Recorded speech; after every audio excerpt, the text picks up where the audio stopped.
Hey, my name's Fred Pizzini, and we're right here on the middle of the Pizzini winery estate.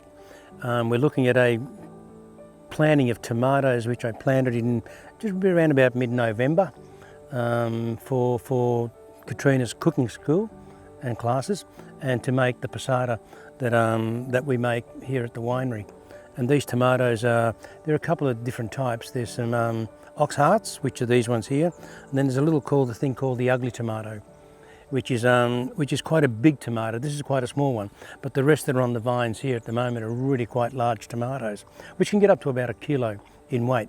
Seriously sweet and beautiful to making passata. And right next door to the little tomatoes, I've got a patch of potatoes, which we grow again for Katrina's cooking school for the gnocchi making. So they're grown pretty much organically in a beautiful little space, which they call home here in the King Valley.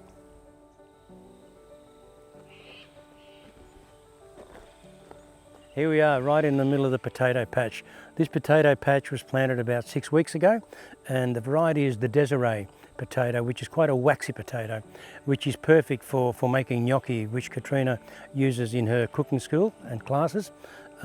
Just kind of an amazing potato. It's got a lot of flavour, quite starchy, and just makes beautiful fluffy gnocchi. And you know what I mean, these potatoes will be probably harvested, I'd say, in about 5 or 6 weeks' time. They're just starting to flower, and once they start to flower, that's when they're setting their fruit. So probably 6 weeks, I'd say they'll be in Katrina's cooking school. Looking pretty cool to me. Too good.